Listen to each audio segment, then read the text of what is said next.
Many are talking about the possibility of giving people vaccine passports to allow a return to international travel. It's being debated in the UK and other countries. The UK government's yet to say it would support such a move, but Sweden's already developing a digital vaccine certificate to enable people to show they have been inoculated. So how will this be resolved? And for those countries already taking action, how will it work in practice unless other countries sign up? Well, let's discuss this. We're going live to Stockholm to speak to Anders Ygeman, who is Sweden's Minister for Energy and Digital Development. Anders, thank you for being on the programme. So in Sweden, you're going ahead with vaccine passports. Talk us through how it will work.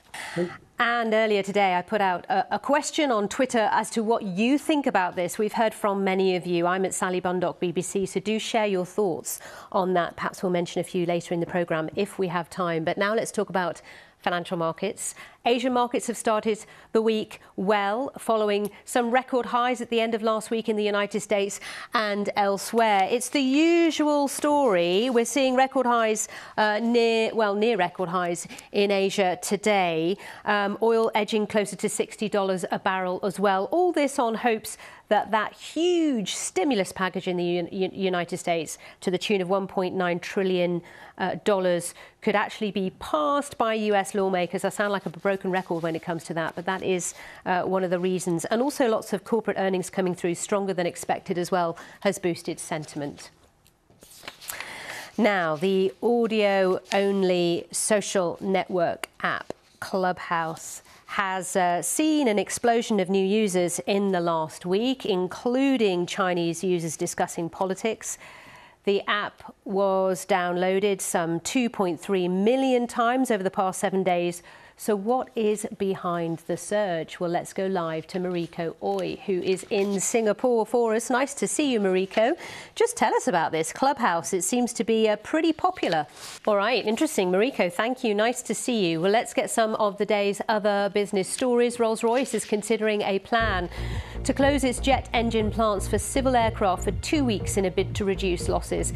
The engineering giant suffered a drop in sales with fewer jets in the air requiring servicing. The plan will not affect its defence or energy divisions. Tesco has called for a 1% sales tax to be imposed on online competitors like Amazon in the UK. Boss Ken Murphy has also joined bosses at Morrisons, Asda and Waterstones to ask Chancellor Rishi Sunak to create a level playing field when it comes to tax. They say the current system puts retailers with large estates at a disadvantage to online firms. Cuba has announced it will allow private businesses to operate in most sectors in what is a major reform to its state-controlled economy. The communist country's economy has been hit hard by the pandemic and US sanctions introduced by the Trump administration. Last year, its economy shrank by 11%, its worst decline in almost 3 decades. Now, the World Trade Organization looks set to approve Nigeria's ex-finance minister Ngozi Okonjo-Iweala as its next head after her nomination was given the thumbs up by the Biden administration. If approved, Okonjo-Iweala would become the first African and first female leader of the WTO. She was the front runner for the role last October until the Trump administration decided it wanted another woman, South Korea's Yoo Myung-hee, to take on the role. Well, let's now discuss this with Chris Beecham, Chief Market Analyst at IG. Chris, nice to see you. I remember Ngozi Okonjo-Iweala well when she was the Nigerian finance minister, and she was also touted to be the head of the World Bank at one point. She could well be a trailblazer here. Stay with us here on BBC News, still to come. Swapping the booze for a healthier alternative. We're going to tell you why sales are soaring for the alcohol-free industry.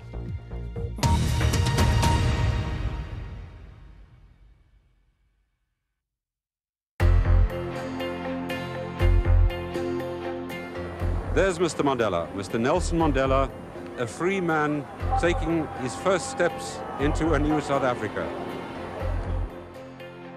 Iran's spiritual leader, Ayatollah Khomeini, has said he's passed a death sentence on Salman Rushdie, the British author of a book which many Muslims say is blasphemous. The people of Haiti have flocked to church to give thanks for the ousting of their former president, Baby Doc Duvalier. Because of his considerable value as a stallion, Shergar was kept in a special secure box in the stud farm central block. Shergar was driven away in a horse box the thieves had brought with them.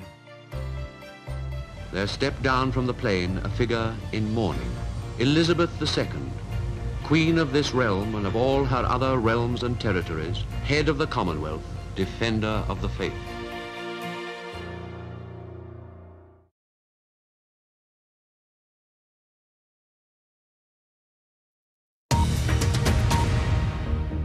You're with BBC News. The top stories this hour. The unrest in Myanmar intensifies with workers striking to join thousands of protesters. Police use water cannon on the crowds. South Africa pulls the Oxford AstraZeneca jab from its upcoming vaccine programme after a study shows disappointing results against the country's variant of coronavirus. Today marks the start of the UK's National Apprenticeship Week. This is an annual celebration of training opportunities for young people. The pandemic's severely impacted the ability of employers to recruit and train people. The number of starting apprenticeships has gone down by some 18% last year.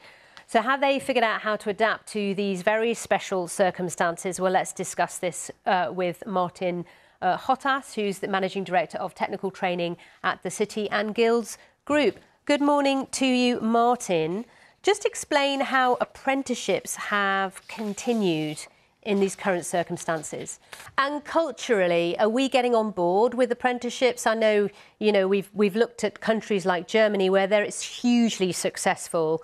Are we catching up with that culturally? Because many years ago would view as an apprenticeship as a sort of an option you go for if you can't get to university. All right, well, it's good to talk to you, Martin Hottas. Thank you for being on the programme. Thank you.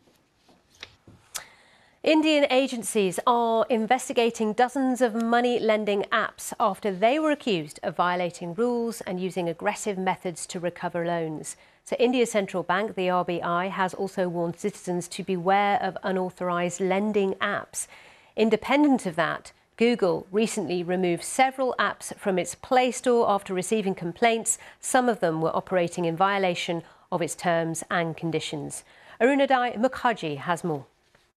Yeah, as they say, if it's too good to be true, it usually is. Now, as the pandemic swept across the globe, many have decided to swap booze for non-alcoholic alternatives. Sales of the latter were up some 30% to almost $260 million in the past year. So, will the trend last once pubs and bars reopen? Well, let's talk to Ben Branson about this. He's the founder of Seedlip.